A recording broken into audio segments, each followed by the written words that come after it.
All right, UFC Saudi Arabia coming up February 1st. Can you believe it? It's already February 1st coming up on this Saturday. But we're going to talk about two fights, the main event and the co-main event, but also give credit to the rest of the card. However, main focus, co-main, main event, here we go. Israel Adesanya versus Nassourdine Imavov. Israel Adesanya coming off of a loss from Dricus du Plessis. Can we really take a lot from that? The answer is no. So you got to understand how dangerous Israel Adesanya is going to be in this fight. Why is that? Take a look at his training camp going into this fight. He is prepared for the wrestling, even though Nassourdine doesn't really use a lot of it, more of a striker, hence his French background, growing up in Paris, working a lot on Muay Thai. But nonetheless, he's going on a hot streak as well. He's got some good wins under his belt. Nassourdine, 29 years old, has a very good reach, but obviously Israel Adesanya is very tall for his height. But coming off of a win from Brendan Allen, which was back in Paris, France in September, and then Jared Cannonier, that's not a very easy win to get. And he knocked him out in the fourth round. Roman Dolidze gets a 5-round decision from him. So I'm going to say he's going to give Israel Adesanya a very hard fight, but at the same time, Israel Adesanya is going to keep him at bay. And while doing that, use the range and the technique of his long game.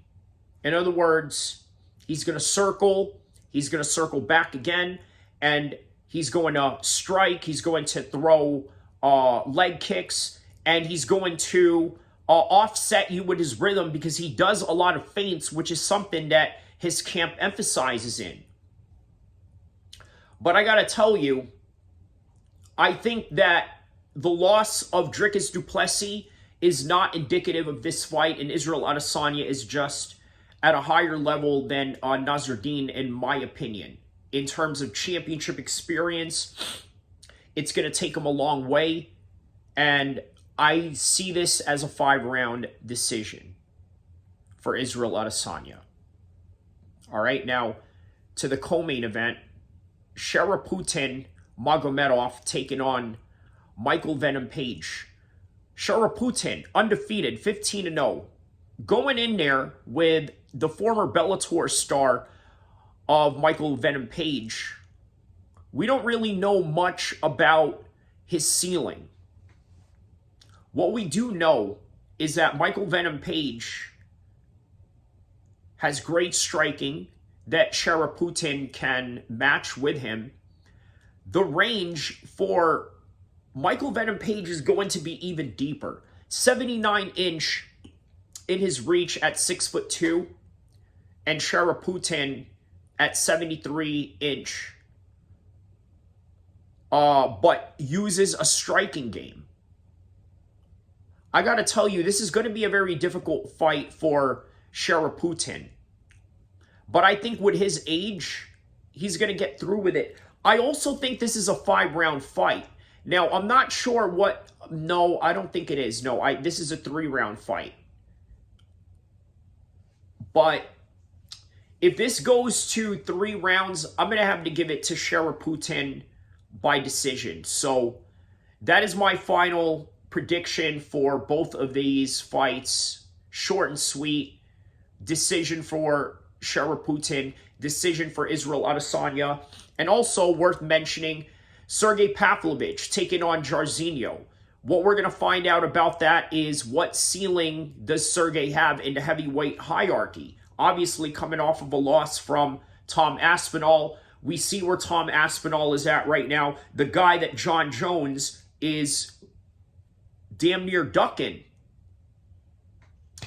But we'll see how he does against Jairzinho. Jairzinho seems to be a very, how do I say this? Gatekeeping type of heavyweight. You see what happened after Francis Ngannou knocked him out. Francis Ngannou went on to fight for the title. Said Nurmagomedov versus Vincent Oliveira. How about this? Fareed Zaham taking on Mike Davis. Lightweight division. Ikram Ali Askarov coming off. Okay, that was canceled right there.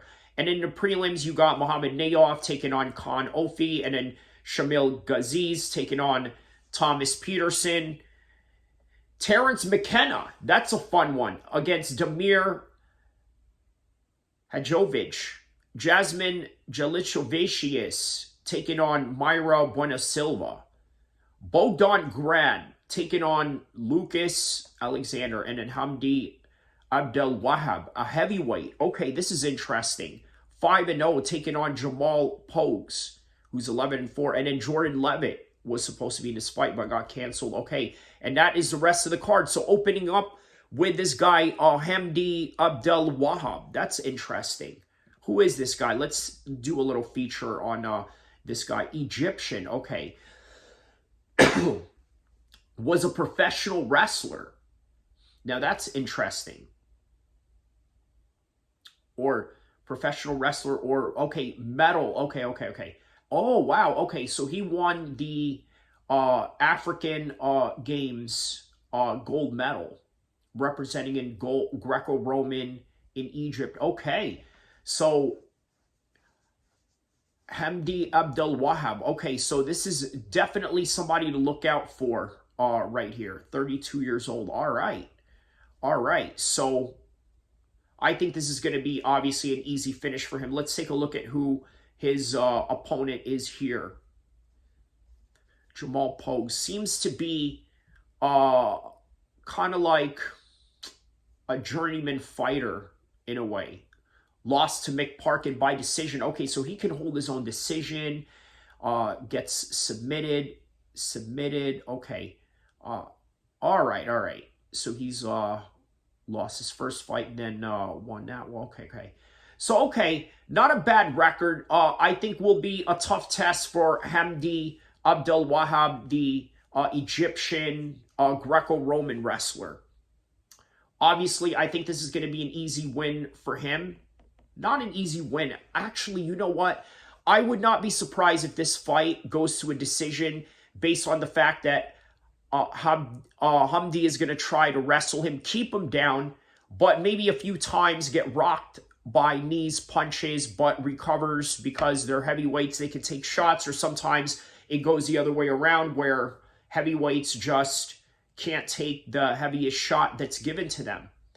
I'm going to go with Hamdy by second round TKO finish. All right, and that right there is my official predictions and breakdown, not a full card prediction. I'm not always going to do a full card prediction, but just the fights that I'm interested in. And you know what? I've done fight night cards, UFC pay-per-views in full because they're just more compelling. This one was just a spur of the moment, but either way, don't forget to like and subscribe. I'll see you in the next one, inshallah.